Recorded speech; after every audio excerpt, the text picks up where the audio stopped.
सोनी, तुम सास के पास गांव जाकर क्या करोगी? उन्होंने वैसे भी वहां अपनी बेटी को बुला रखा है, तो तुम भी यहाँ अपने मायके दिवाली मनाने आ जाओ। सास ससुर को कितना भी अपना बना लो, वो कभी माँ बाप नहीं बन सकते। सोनी की माँ ममता जी सोनी से फोन पर बोली, हाँ मम्मी जी, मैं भी अपनी पहली दिवाली मायके में ही मनाना चाहती हूँ। राहुल ऑफिस से आ जाएंगे, फिर उनसे बात करूंगी। सोनी फोन पर बोली। राहुल आज बहुत खुश था। ऑफिस से आते ही वो बोला, सोनी, 2 दिन बाद गांव जाना है, तुमने सारी तैयारी तो कर ली है ना? सोनी मुंह चढ़ाकर बोली, राहुल, तुम्हारी माँ ने भी तो तुम्हारी बहन को दिवाली के लिए गांव बुलाया है। वैसे ही मेरा भी मन कर रहा है कि मैं भी दिवाली मेरे मायके में मनाऊं। राहुल बोला, शादी के बाद ये हमारी पहली दिवाली है सोनी, इसलिए माँ पापा हमें गांव बुला रहे हैं। रही बात मेरी बहन की, तो उसे शादी किए 8 साल हो चुके हैं। उसके सास ससुर स्वर्ग सिधार चुके हैं और जीजा जी 3 महीने से विदेश में हैं। माँ पापा ने दीदी को गांव बुला लिया ताकि दीदी दिवाली पर घर में अकेली ना रहे।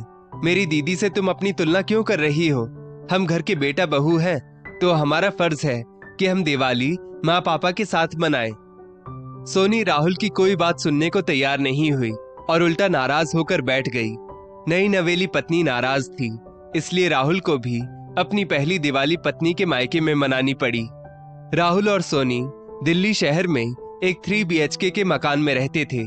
राहुल पेशे से इंजीनियर था, उसके माता पिता गांव में रहते थे और सोनी का मायका दिल्ली के पास नोएडा में ही था। 3 दिन बाद मायके से लौटी सोनी माँ ममता जी की नसीहतों की पोटली भी साथ बांधकर ले आई थी। सास ससुर तो सिर्फ बहू को नौकरानी समझते हैं, दुख दर्द में तो मायके वाले ही काम आते हैं, ससुराल वाले नहीं। इन्हीं सब नसीहतों ने सास ससुर के प्रति सोनी के दिल के दरवाजे हमेशा के लिए बंद कर दिए थे। राहुल भी सोनी को हमेशा खुश देखना चाहता था, इसलिए उसने भी कभी सोनी पर कोई बंदिशें नहीं लगाई और ससुराल जाने के लिए कभी नहीं कहा। थोड़े दिनों बाद राहुल के पास उसके पापा गिरधारी जी का फोन आया कि राहुल की माँ बाथरूम में फिसल गई है और उन्हें पैर में फ्रैक्चर हुआ है। तब राहुल आकर सोनी से बोला, सोनी, माँ की देखभाल करने हमें गांव जाना पड़ेगा।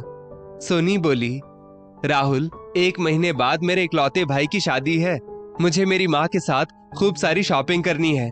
मेरे इकलौते भाई की शादी के लिए मेरे दिल में खूब सारे अरमान हैं। अभी डांस भी सीखना है, शॉपिंग भी बाकी है। तुम एक काम करो, गांव में तुम्हारी माँ की देखभाल के लिए तुम्हारी दीदी को बुला लो। राहुल बोला, सोनी, तुम घर की बहू हो, तो माँ की देखभाल का पहला कर्तव्य तुम्हारा बनता है। तुम 10 दिन माँ की सेवा कर लो, फिर मैं दीदी को बुला लूंगा। अब सोनी के पास ना कहने का और कोई रास्ता नहीं बचा। बेमन से ही सही उसे ससुराल जाना पड़ा। गिरधारी जी और सरोज जी बेटे बहू को देखकर खुश हो गए। राहुल ने ऑफिस से 15 दिन की छुट्टी ली हुई थी। वो भी अपनी पत्नी के साथ मिलकर अपनी माँ की खूब देखभाल करता। जैसे ही 10 दिन बाद सोनी की ननद गांव आई, सोनी जल्दी से नोएडा वापस आने निकल गई, जैसे कोई पक्षी पिंजरे से आजाद हुआ हो। नोएडा आकर अपने भाई की शादी का पूरा जिम्मा सोनी ने अपने कंधों पर ले लिया। सोनी के भाई निरंजन की शादी धूमधाम से हुई। उसके बाद सोनी अपने घर दिल्ली आ गई। दिल्ली आकर उसने एक बार भी सास की तबीयत के बारे में नहीं पूछा। कई बार सोनी के भाई भाभी नोएडा से दिल्ली आते, चारों मिलकर पब, रेस्टोरेंट और घूमने जाते और खूब मजे करते। एक बार राहुल ऑफिस से खुशी खुशी घर आकर बोला, सोनी, 4 दिन बाद मम्मी पापा यहाँ आ रहे हैं। सोनी को ये सुन धक्का लगा। वो बोली, बुलाने से पहले एक बार मुझसे तो पूछ लेते। राहुल बोला, इसमें पूछना कैसा, उनके बेटे का घर है। सोनी बोली, एक बार सलाह तो ले सकते थे ना। राहुल बोला, मैं कहना तो नहीं चाहता सोनी, मगर इसमें सलाह की क्या बात है। जब तुम्हारे भाई भाभी आते हैं तो तुम मेरी सलाह लेती हो। मैंने देखा है सोनी, तुम मेरे परिवार को रखना ही नहीं चाहती। ऐसी बातें करते हुए दोनों की कहासुनी बढ़ गई और दोनों ने बात करना बंद कर दिया। दूसरे दिन राहुल के ऑफिस चले जाने के बाद सोनी ने अपनी माँ को फोन किया। ममता जी ने फिर हिदायत दी, बेटा जरा संभल कर, एक बार तेरे सास ससुर का मन अगर यहाँ लग गया तो वो लोग बार बार यहाँ आएंगे। रिजर्व रहना ताकि जल्दी यहाँ से चलते बने, वरना तुम्हारी निजी जिंदगी में उनकी दखल अंदाजी बढ़ जाएगी। 4 दिन बाद जब सोनी के सास ससुर दिल्ली आए, उसने बेमन से उनका स्वागत किया, माँ की हिदायतों का पूरा ध्यान रखा। सरोज जी ने दिल्ली आते ही रसोई संभाल ली, जिस वजह से सोनी और भी आजाद हो गई। अब वो घंटों अपनी माँ और सहेलियों के साथ फोन पर बतियाती, सहेलियों संग घूमने जाती, पार्टी करती। जब राहुल उसे अपनी माँ के साथ काम में मदद करने कहता तो वो अनसुना कर देती। अब सोनी अधिकतर सहेलियों के साथ बाहर से खाना खाकर आती, घर में फ्रिज में बहुत सी सब्जियां जमा कर देती, ज्यादा दिन होने पर उन्हें फेंक देती। कुछ दिन तो सरोज जी चुप रही, फिर एक दिन बोली, बेटा बाहर का जंक फूड रोज रोज खाना आगे जाकर तुम्हारे स्वास्थ्य के लिए हानिकारक हो सकता है, यहाँ तक कि प्रेगनेंसी में भी दिक्कत हो सकती है। और फ्रिज में बची सब्जियां सैंडविच या भरवा पराठे में भी इस्तेमाल हो सकती है, इससे बचत होगी। दुनिया में बहुत से लोगों को 2 वक्त का खाना तक नसीब नहीं होता और हम चीजें वेस्ट कर रहे हैं। सास के शब्द सोनी को तीर की तरह चुभते और वो इस बात पर राहुल से खूब लड़ाई करती। राहुल अपने माता पिता को हमेशा अपने पास रखना चाहता था, इसलिए वो सोनी को समझाने की भरसक कोशिश करता ताकि सोनी भी रिश्तों के अर्थ समझे। मगर सोनी का खुराफाती दिमाग तो उसकी माँ चला रही थी, उसे भला कैसे कुछ समझ आता। एक रोज राहुल और सोनी की लड़ाई हो रही थी। सरोज जी ने सारी बातें सुन ली।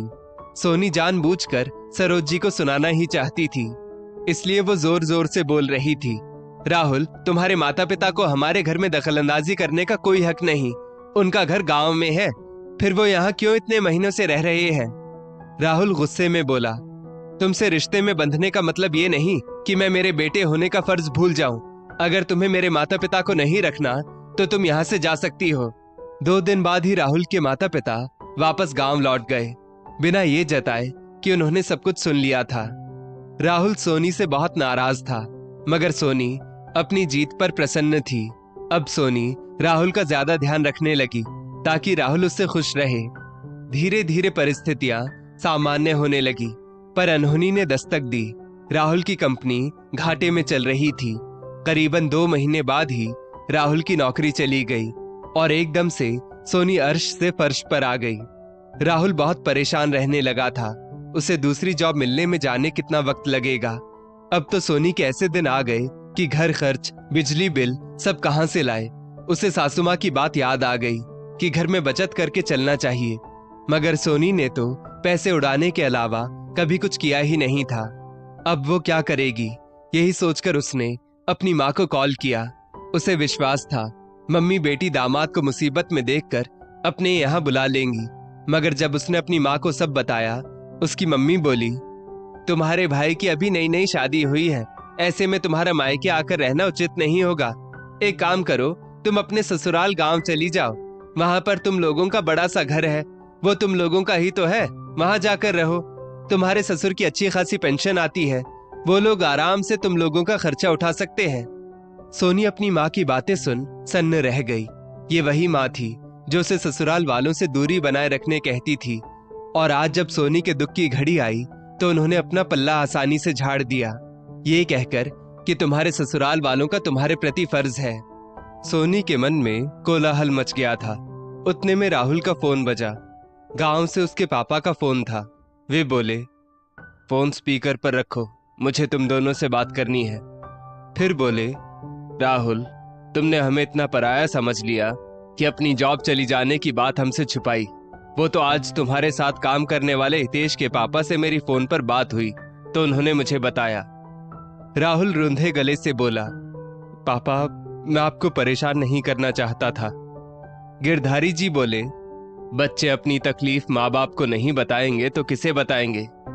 उतने में पीछे से सरोज जी बोली, सोनी बेटा तुम लोग बिल्कुल भी चिंता मत करो, तुम्हारे पापा जी की पेंशन से हम चारों का खर्च आसानी से निकल जाएगा।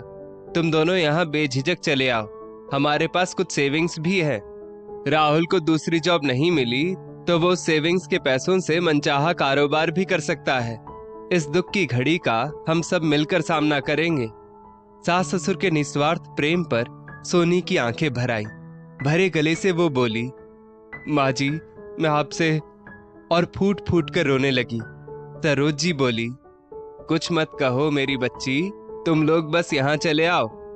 इतना कहकर उन्होंने फोन रख दिया। सोनी की आंखों में पश्चाताप के आंसू थे। उसने राहुल से अपने किए गए सास ससुर के व्यवहार के प्रति माफी मांगी।